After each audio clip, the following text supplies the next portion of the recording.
Hi girls, today we are going to do the revision of the representation of geographical features. As you all know that the geographical features are represented very clearly in a topographical map, right? A topographical map is basically a sheet which has different colors. It's a map. You can see the sheet in front of your screen. It is basically having a couple of colors that represent certain things, right? And the topographical map was basically started by the Survey of India, and even till date, the Survey of India, the head office in Dehradun, makes these maps, prepares these maps, conducts survey, and these maps help us in locating various places. Let us see the colors that are used in this particular map.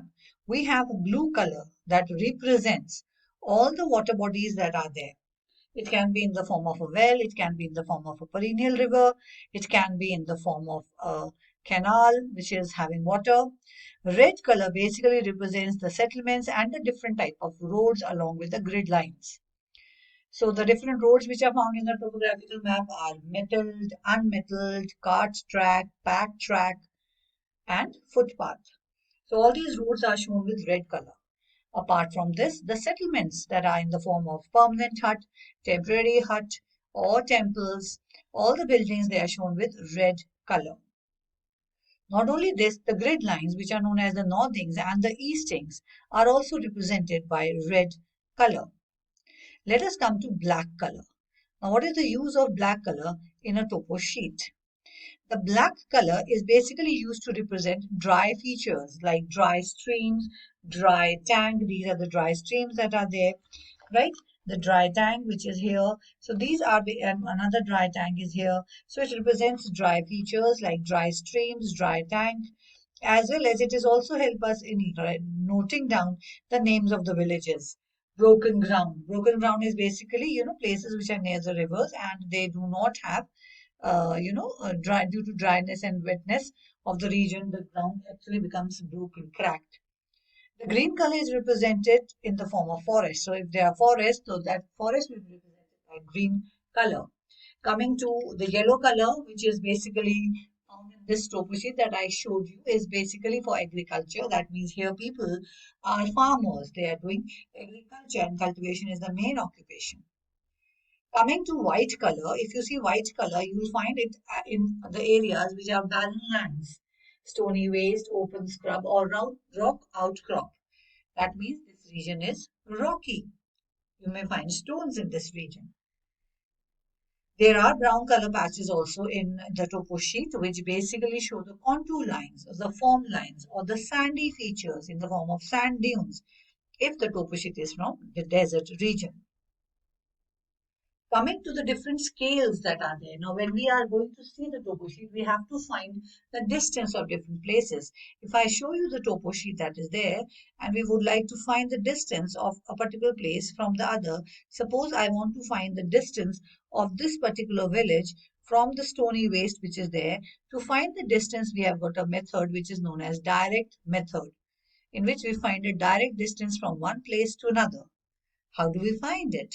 We take a place, let us take a simpler one. Let us take the Sirori village and this village. Between these two villages, if you want to find a direct distance, place your scale from this village to the Sirori village. Once you place a scale, find out how many centimeters does it cover. Suppose it covers 4 centimeters. Now the distance between these two places on a map is 4 centimeters. Now how will you find out what is the distance on the ground or what is the actual distance? To find the actual distance, you must know the scale of the map. Now here the scale helps. So the scale of the map can be 2 centimeter is equals to 1 kilometer. That means 2 centimeter on the on the map is equals to 1 kilometer on the ground. So the distance that we measured just now was how many centimeters?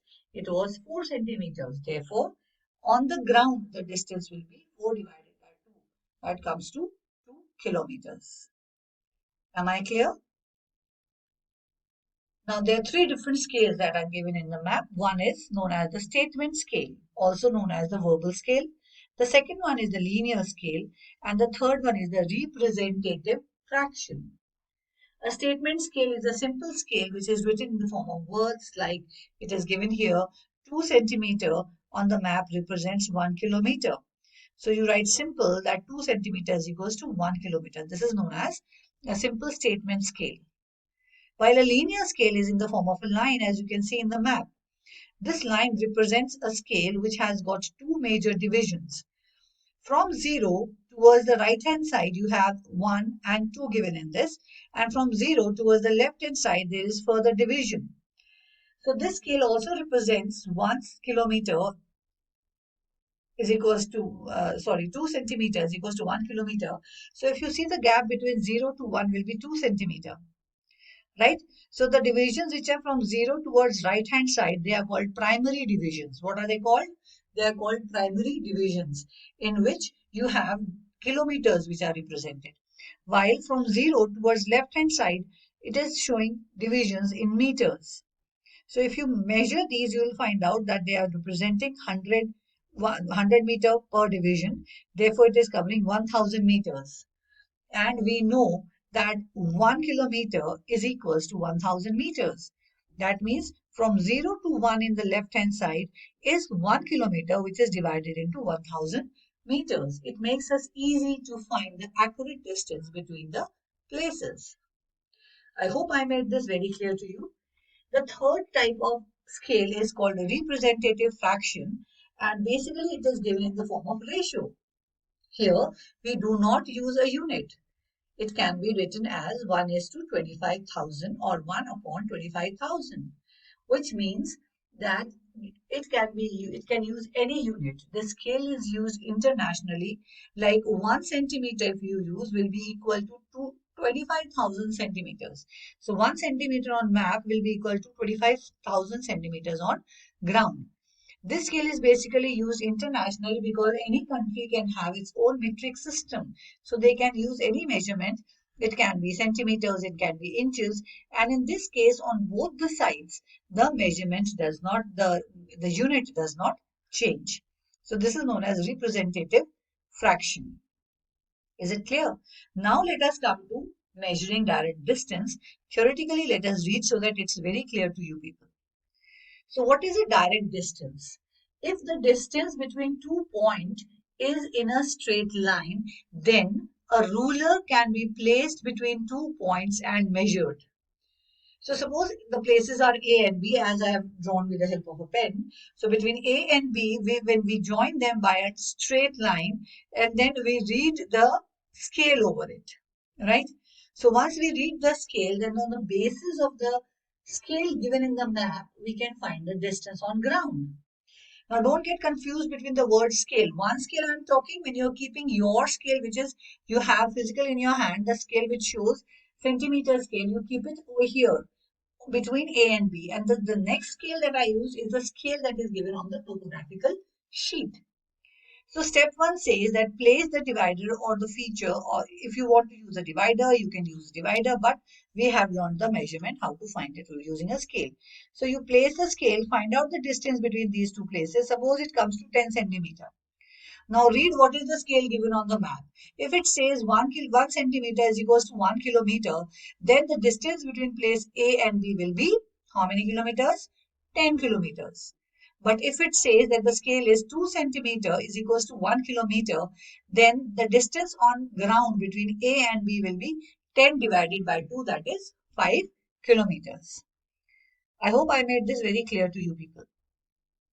Now, coming from the scale, let us come to the different signs and symbols that are used in a topo sheet.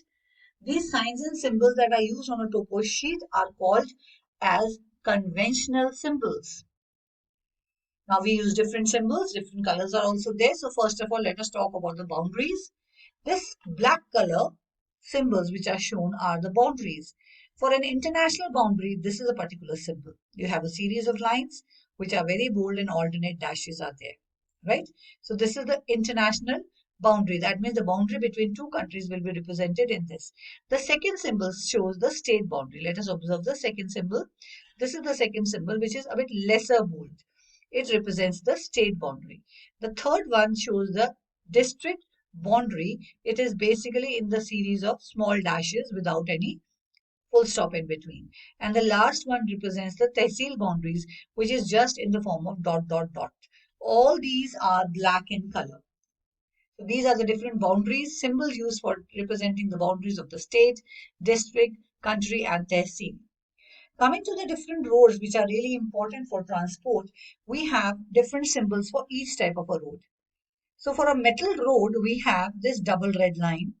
That means this is a metal road, which is also known as a Pakka road, and it is given shown a milestone here. That means 5 miles are covered. Like when you move from one place to another, you will find a kilometer stone, which tells Delhi is 210 kilometers from here. Then it represents 100 kilometers from here. Similarly, this is a milestone which is on the metal road. Next is symbol for the unmetal road, which you have discontinuous double lines, right? Followed by a packed track, which is again discontinuous single line, and a cart track, which is a single red line. Then we have a footpath, which is dotted line. Can you see this is just dotted? It's a footpath. All the roads are shown with red color. Let us come to the next part of the Tobushi that is in the syllabus. Coming to the next symbol that is there, it is about the water bodies. So if you see blue line, which is irregular, this talks about the stream or the river or the nala, and it is having water because it is blue in color. If the similar symbol is there, but it is black in color, that means the river or the stream is dry. Another symbol represents the river, right? These two symbols represent, this is a small stream and this is a big river. Coming to the next symbol that represents is the embankment. Now in embankment, we have a wall that is built along a river, right? Let us move further. The symbol for the broken ground, if you see, this is the symbol for a broken ground, right? Which shows that this region is having alternate seasons of wet and dry. Now, confluence means where two rivers meet. So you can see one river coming here, the other one is here. And because it is black in color, that means it is a dry river. Where both of them meet is known as the confluence. Moving further, towards the tanks, the dry and the perennial. So for a tank, you'll have an irregular, either circular or irregular feature. If it is black in color with dots or even black without dots, it means this tank is dry. But it has blue color or it has the lining of the blue color, that means this tank is perennial, have water in it.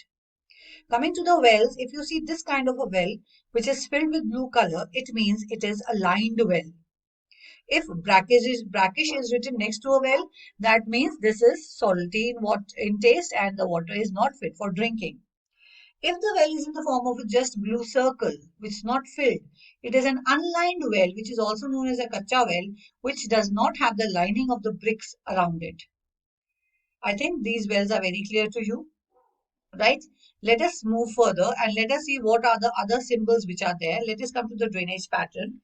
If the drainage pattern is similar to a tree-like branching, this is known as dendritic, right?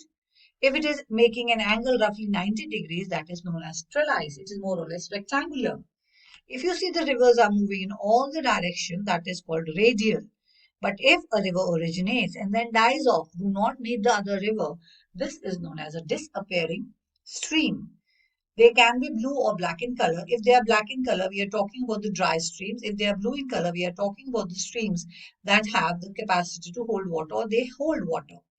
Coming to the settlements, this is known as a permanent hut, which is red square filled with red color. If it is not filled with red color, it is a temporary hut, right? So hut are basically shown by rectangles. Coming to the settlements, if the settlements are clustered, like in the previous slide, we had the cluster of settlements, such is known as a nucleated settlement. If you have the settlements which are scattered, then we call it scattered settlements. Or if you have in line, so we call it linear settlements. This is the symbol for a temple. Then we have another symbol. Then we have another symbol that represents the features. Just a minute. We have the other symbol that represents the features in the form of post office, that is PTO. We have the post office, that is Post and Telegraph Office. PS is for police station and PO is for post office. Right? So this was all about this chapter. I hope you will be able to understand. Just do the worksheet and enjoy it. Any doubt, I'm there to help you out. Thank you. Bye bye.